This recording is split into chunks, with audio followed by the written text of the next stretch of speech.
अस्सलाम वालेकुम व्यूअर्स, मैं हूं उस्मान ज़ेक। कैसे हैं आप सब? उम्मीद है खैरियत से होंगे। मैं आपको अपने यूट्यूब चैनल डाइजेस्ट वर्ल्ड में खुशामदीद कहती हूं। आज हम पढ़ने जा रहे हैं हना बुशरा का अफसाना थकन। तो आइए शुरू करते हैं। फाके मेरी बीवी है, आप लोगों की नौकरानी नहीं। साग चूल्हे पर चढ़ाकर रात की रोटियों के लिए आटा गूंद कर चंद पल सांस लेने के लिए वो बावर्ची खाने के कोने में पड़ी कुर्सी पर बैठी तो उस्मान के इन अल्फाज ने जहां समायतों को हैरत ज़दा किया, वहीं सुकून का एक ऐसा एहसास इसकी रूह तक में उतर गया कि दिल के तनहा खानों में हलचल मचा गई। शादी की है मैंने इससे, और आप लोगों के लिए कोई मुलाजमा खरीद कर नहीं लाया हूँ। ये एक और बातमाद और मजबूत लहजे में कहा गया जुमला, जिसमें दुनिया जहान की मोहब्बत चाहत समाई होती थी। फाके की आंखों को शिद्दत जज्बात व एहसास से लबरेज कर गया था। आंखों में भरे ये आंसू खुशी शादमानी के थे, न कि दुख व मलोल की। भीगी हुई आंखों को दुपट्टे के पल्लू पूंछते एक गहरा सुकून इसने सुपुर्द फजा किया, तो चश्मे तसव्वुर में घूमते मनाजर इसे यादों के तल्ख जहां में लेकर उतरते चले गए।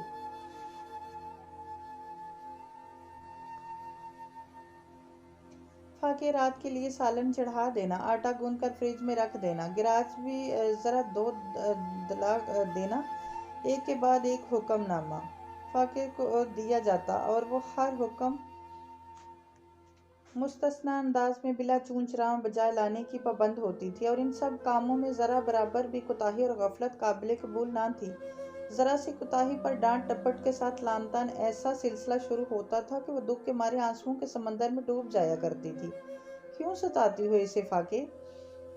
तानू का दुख अलग, अब्बू का ये जुमला जो इसकी सौतेली माँ साइमा की तरफदारी से भरपूर होता था, तो फाके का दिल दुख से 10 गुना बढ़ा देता था। वो छोटी सी थी जब इसकी सगी माँ दुनिया छोड़कर चली गई थी। इसके अब्बू ने दूसरी शादी कर ली थी। दुनिया को बताने के लिए यही था कि वो दूसरी शादी फाके के लिए कर रहे थे, जबकि ऐसा हरगिज नहीं था।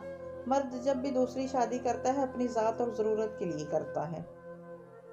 ये बात चंद रोज में ही 10 साला फाके पे वाजिया हो गई थी। इसके अबू नई नवेली दुल्हन पे ऐसे फरेफ्ता होते थे कि फाके उन्हें भूल ही गई थी।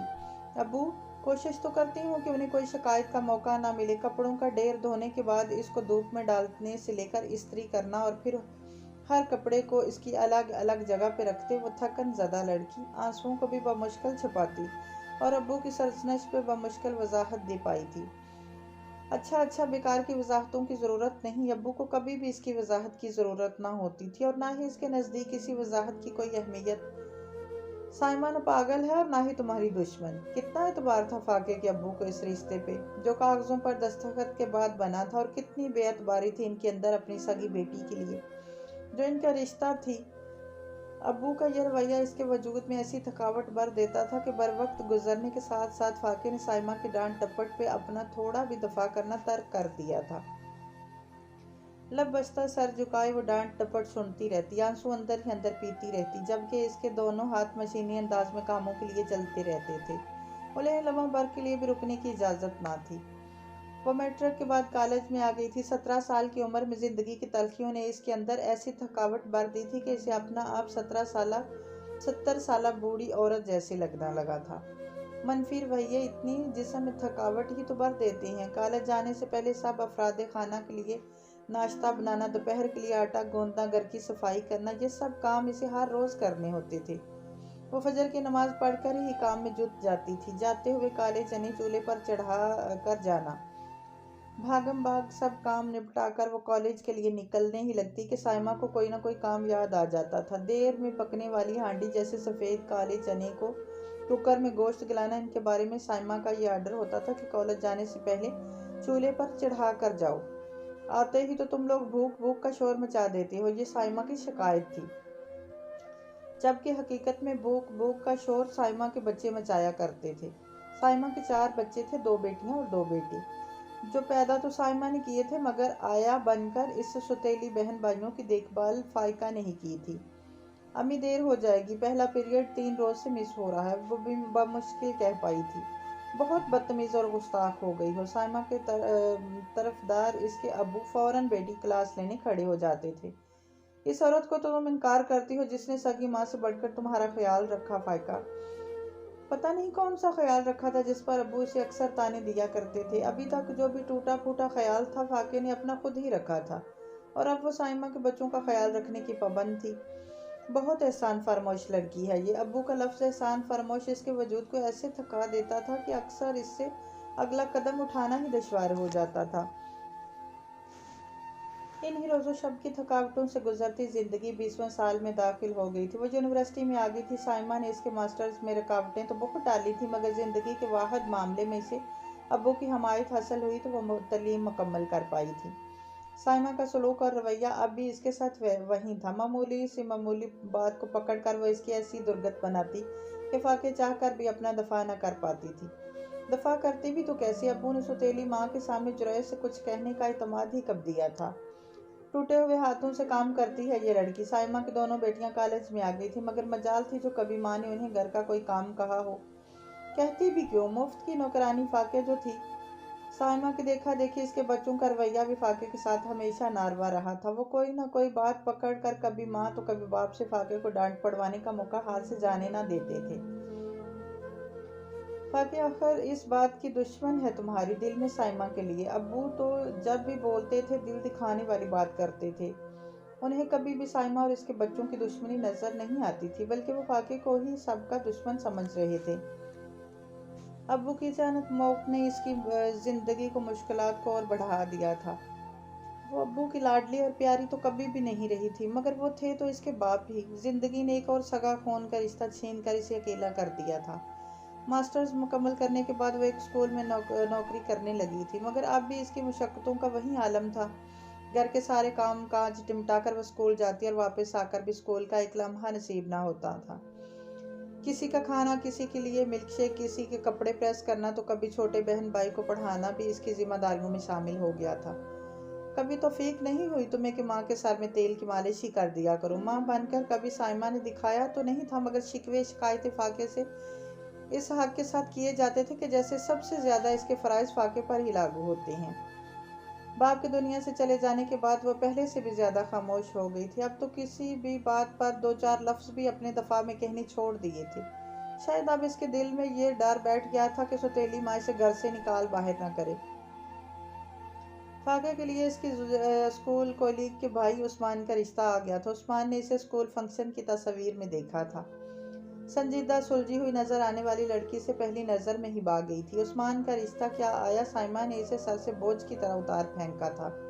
जहेज भी ऐसा नाप तोल कर दिया कि दुनिया देना ना देना बराबर था। मुझे जहेज की जरूरत नहीं है। उस्मान दुबई में मुलाजमत करता था, ठीक ठाक कमा रहा था। इसकी तरफ से जहेज का कोई मुतालबा ना हुआ था। तो भैया पहले बता देते। साइमा ने जो दुनिया दिखावे के लिए थोड़ा बहुत जहेज तैयार किया था। उस्मान की बात सुनकर तो दिल चाहा था कि वो फाके को थोड़ा बहुत दिए बगैर ही रुखसत कर दे। ख्वामखा में मैंने और मेरी बेटियों ने बाजार के फेरे लगाकर टांगें शल की। बाजार के अव्वल तो बहुत थोड़े से चक्कर लगाए थे, जो कहने को तो फाके के लिए थे, मगर वो अपनी बेटियों की तैयारी के लिए लगाए थे। लेकिन टांगें शल होने का ताना फाके को ही दिया जाता था, गुन्ना मीसना ना हो तो। साइमा के मुताबिक उस्मान गुन्ना मीसना मर्द था, जिसने बहाने से पहले जहेज बनवा भी लिया और अब दुनिया वालों के सामने अच्छा बनने हुए लेने से भी मना कर रहा था। जिंदगी के नए सफर पर रवाना होती फाके को सुतेली माँ के रवैये ने दुख से आज़ाद ना होने दिया था। खुश मिजाज मिलनसार मोहब्बतें निछावर करने वाला शोहर उस्मान फाके को शायद जिंदगी की मुश्किलों के बदले कुदरत की तरफ से तोहफा मिला था। मनफी रवैयों से थकी थकाई जिंदगी शरीके सफ़र की तरफ से अंदेशों का शिकार थी। अब इन मोहब्बतों ने इसके अंदेशों को दूर कर दिया था। खुद को कभी अकेला ना समझना। एक महीना खुशगवार अंदाज में फाके के साथ गुजारने के बाद उस्मान की दुबई रवानगी थी। किसी भी मुश्किल परेशानी को कभी भी खुद तक महदूद ना रखना, मुझसे शेयर ज़रूर करना। उस्मान का सामान पैक करती फाके का दिल बहुत उदास था। ख्वाहिश तो दिल की थी कि वो भी साथ ही जाए, मगर अभी ये मुमकिन नहीं था। राब्ते में रहूँगा। उस्मान दिन में 2 से 3 बार फ़ोन ज़रूर करता था और मैसेजेस की तादाद तो लातादाद होती थी। अचानक से मैसेजेस की तादाद पहले से कम और फ़ोन भी कम आने लगा था, तो फाके का दिल वसवसों में गिरने लगा। ससुराल में 3 जेठानियों की हुक्मरानी थी। उस्मान 4 भाई थे। उस्मान सबसे छोटा था। बड़े भाइयों और भाभियों का बहुत अदब करने वाला, सादतमंद। वो बहुत अच्छा कमा रहा था, इसलिए भाई भाभियों और इनके बच्चों की ज़रूरतों का ख्याल भी बिन कहे रखा करता था। वह बड़ा महंगा वाला मोबाइल उस्मान ने भेजा है। दुबई से उस्मान ने घर वालों के लिए तोहफ़े भिजवाए थे। वो शादी से पहले भी दुबई से तोहफ़े भिजवा दिया करता था। ये कोई नई बात ना थी। बस नई बात ये थी कि भाई भाभीियों और इसके बच्चों के अलावा वो तोहफ़े फाके के लिए भी आने लगे थे। उस्मान ने जहां सबकी ज़रूरत की चीज़ें भिजवाई, वहीं फाके के लिए टच मोबाइल बेच दिया था, जो खासा महंगा था। फ़ोन पर अक्सर उस्मान इससे ज़रूरत की किसी चीज़ का पूछता, मगर वो इतने असरार के बावजूद भी कुछ ना बताती थी। शायद हालात ने इसे दिली तौर पर ऐसी फितरत की लड़की बना दिया था कि जिसे अपने लिए कुछ मांगना और तकाजा करना आता ही नहीं था। उस्मान इसके सामने सौ चीज़ों का नाम लेता, मगर फाके की ना हाँ में न बदलती। अजीब लड़की हो जिसको कोई ज़रूरत ही नहीं है। और फिर खुद से इसकी ज़रूरत का अंदाज़ा करते हुए उस्मान ने टच मोबाइल बेच दिया था। इसकी क्या ज़रूरत थी? मोबाइल फ़ोन, जो कि इस दौर में किसी छापड़ी वाले की भी ज़रूरत बन चुका था, फाके भी अभी तक इससे भी दूर थी। जबकि उस्मान के मुताबिक इसे फ़ोन की ज़रूरत थी। वो बात जेठानियों के फ़ोन पर करती थी, जिस पर कभी कभी बात सुकून से नहीं होती थी। या तो उन्हें कोई काम याद आ जाता था, या फिर फ़ोन मांगने के लिए पुकारे मच जाती थी। हमें तो कभी इतना अच्छा और महंगा फ़ोन नहीं भेजा उस्मान ने। महंगे फ़ोन ने जहाँ जेठानियों के मुंह के जाविये टेढ़े किए, तो वहीं देवरानी ने जलन व हसद भी पैदा कर दिया था। अच्छे दिल के और फितरत की फाके के दिल में बस एक ही सोच थी कि अच्छे अखलाक और रवैये से ससुराल में जगह बनाए, किसी को शिकायत का मौका नहीं देना। शादी के पहले रोज़ ही मजाजी खुदा की बात इस मशरकी लड़की ने पल्लू से बांध ली थी। वो छोटे बड़े हर एक से अखलाक एहतराम से पेश आती। घर के बहुत से काम बिन कहे इसने अपने जिम्मे ले लिए थे। हर एक का अपना अलग कमरा था। इस लिहाज से फायका सिर्फ अपने कमरे की सफाई थी। लाएं भाभी, मैं बना देती हूँ, वो खुश दिली से कहती। भाभी अपने रहने दे, मैं कपड़े धूप में डाल लाती हूँ। दाल का हलवा मैं बहुत अच्छा बना लेती हूँ। किसी जेठानी को सिल पर दाल पीसती देखती तो फाका झट से इसकी मददगार बन जाती। छोटे को मैं संभाल लूंगी, आप बेफिक्र होकर बाजार जाएं। एक के बाद एक वो कई महीनों में अपने ससुराली रिश्तों की मददगार बन गई थी। फाके के तावन से जेठानियों के कई बिखरे काम सिमटने लगे थे। असूलन तो ये होना चाहिए था कि इस नेक दिल लड़की के लिए इनके दिल में कदर मंजिलत बढ़ती, लेकिन ऐसा नहीं हुआ। एहसास के बदले बेहिसी, अच्छाई के बदले बुराई, खुश अखलाकी और एहतराम के बदले एतराज़। जिंदगी ने हमेशा इसके साथ ऐसा ही किया था। अब भी इसके साथ वही सब हो रहा था। एक बार फिर से जिंदगी इसके वजूद में थकावटें भरने लगी थी। ये बात बहुत खामोशी से वो महसूस तो करने लगी थी, मगर ज़बान तक ना ला सकती थी। वाकई एक बात है, मैं तुम्हें 2-3 रोज़ से फ़ोन कर रहा हूँ, तुम फ़ोन क्यों नहीं रिसीव करती? दिन भर के कामों से निडाल होकर वो रात 12 बजे अपना वजूद बिस्तर पर सुपुर्दे बिस्तर करने लगी थी कि इसकी भतीजी अपना फ़ोन लेकर आ गई थी। 2-3 रोज़ से फाके को इस बात ने हैरान कर दिया था। उस्मान कई रोज़ से इससे रब्ता कर रहा था, मगर फाके से बात ना होती। उस्मान ने एक के बाद एक भाभी के नंबर पर फ़ोन किया, मगर फाके से रब्ता ना हुआ। फिर उस्मान ने अपनी भतीजी के नंबर पर फ़ोन कर दिया। ये सारी बात फाके के लिए बाइस हैरानी थी कि इसका शौहर इतने दिन से इससे रब्ते करने की कोशिश कर रहा था और इसे कोई खबर ही ना हुई। मगर आपकी तो एक कॉल भी नहीं आई। फाके हद दर्जा हैरान थी, और ना ही कोई मैसेज आया। बहरहाल इस रोज़ तो बात आई गई होगी, मगर आइंदा आने वाले दिनों में ये सिलसिला चल पड़ा था। फाके के नंबर पर फ़ोन आया था और ना ही कोई मैसेज। शायद तुम्हें वाकई ही मोबाइल की ज़रूरत नहीं थी, मैंने ख्वामखा लेकर दिया है। आज भी उस्मान ने मजबूरन भतीजी के नंबर पर ही फ़ोन किया था। ये सिलसिला उस्मान और फाके के दरमियान ऐसे गलत फहमी पैदा करने लगा था कि फाके चाहकर भी यह गलत फहमी दूर ना कर पाई थी, और करती भी कैसे, इसके तो सारी सूरत हाल समझ से बाहर थी। फाके, आखिर तुम उस्मान की कॉल रिसीव क्यों नहीं करती? उस्मान के रिश्तेदार सलमा बाजी, जो कि स्कूल में फाके की कलीग थी, वो एक रोज़ इसकी तरफ आई तो इसका सवाल फाके को हैरान कर गया था। सिलसिला ऐसा उलझाव पैदा करने लगा था कि फाके चाहकर भी कुछ न कर पा रही थी। सलमा, भला मैं क्यों उस्मान का फ़ोन रिसीव नहीं करूंगी? घर के ढेरों काम से चूर सलमा के सवाल पर मजीद थकावट का शिकार हो गई। उस्मान ने तो 1.5-2 हफ्ते से खुद फ़ोन नहीं किया था, और अब सलमा के हाथ शिकवा भी भिजवा दिया था। उस्मान ने मजबूर होकर फाके के अजीबो गरीब रवैये की शिकायत सलमा बाजी से की थी। दियारे गैर में बैठा शख्स अपनी शरीके हयात के हवाले से अंदेशों में मुब्तला हो गया था, और अंदेशों और गलत फहमियों ने शिकवे शिकायतें पैदा कर दी थी। पता नहीं फाके मुझसे शादी करना भी चाहती थी या नहीं। क्या वो किसी और को पसंद करती थी? सलमा के मुंह से ये शिकवा सुनकर फाके के पैरों तले से ज़मीन हिल कर रह गई। فاقے آخر تم دونوں کے درمیان یہ کیا چل رہا ہے؟ فاقے کی حیرت پر سلمیٰ بھی الجھ سی گئی تھی۔ بہرحال وہ جاتے جاتے کہہ گئی تھی کہ اپنا فون اپنے پاس رکھا کرو، ہر ایک کے ہاتھ میں نہ دیا کرو۔ فاقے اور عثمان کے تعلق درمیان مکمل خاموشی آ گئی تھی۔ کبھی فاقے بے چین ہو کر کال کرتی تو وہ بزی کہہ کر ٹال دیتا اور پھر کال بیک بھی نہ کرتا، ورنہ فاقے کے رابطہ کرنے پر عثمان کے والہانہ پن پہ عالم ہوتا تھا کہ پر لگا کر پاکستان آ جائے۔ خوشی سے اس کے لہجے اور باتوں سے عیاں ہوتی تھی۔ وہ فاقے سے اتنی باتیں کرتا جیسے وہ اپنی شریک حیات سے باتیں کے لیے ترس گیا ہو۔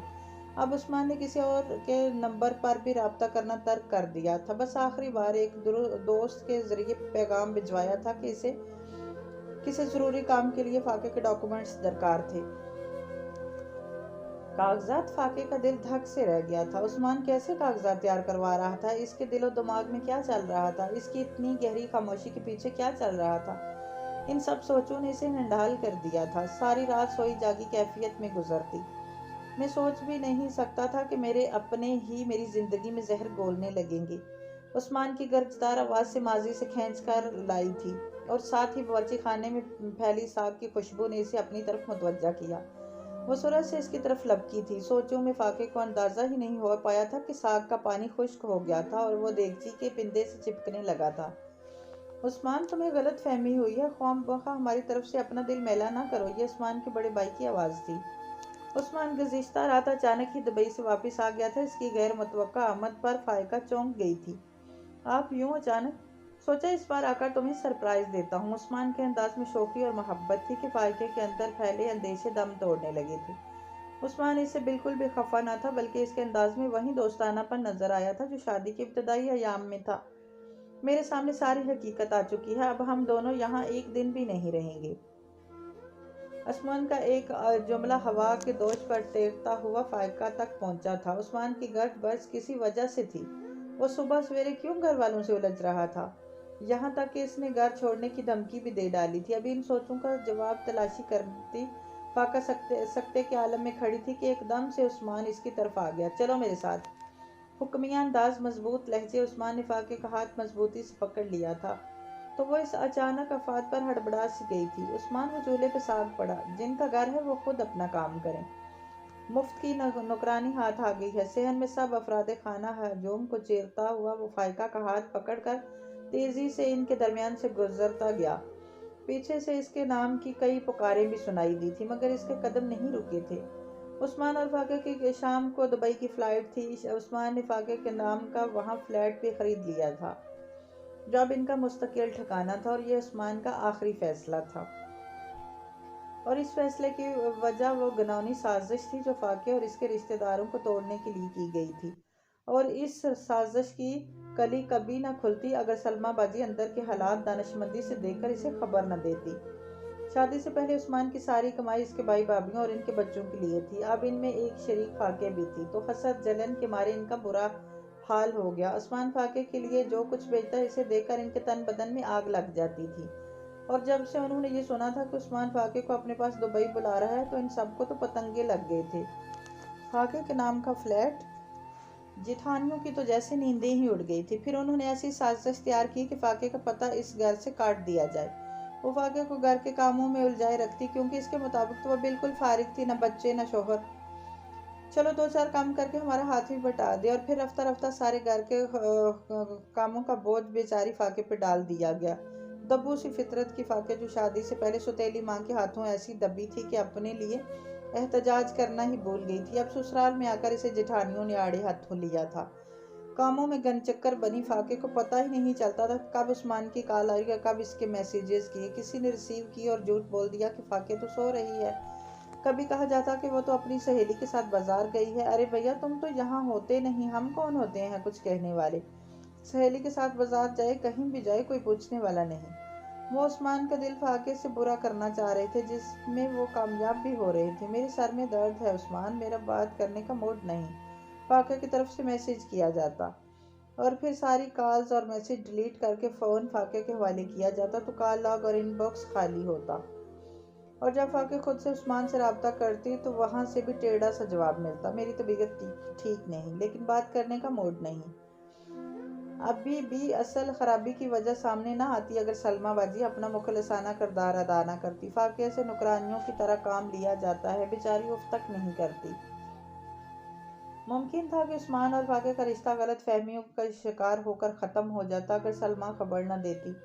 جب ہمارے اپنے ہی مخلص نہ رہیں تو پھر ان کے درمیان رہ کر کیا کرنا ہے؟ سفر کی تمام تیاری مکمل ہو چکی تھی، مگر ڈرپوک سی فاقیہ ساری صورتحال پر ابھی بھی پریشان تھی۔ ایک بار پھر سوچ لیں عثمان، سوچ لیا ہے کہ تمہارے ساتھ ایک پرسکون اور خوشگوار زندگی کا آغاز کرنا ہے، اور تمہاری ذات کے ہر بکھرے پہلو کو سمیٹ کر تمہیں ایک مضبوط عورت بنانا ہے۔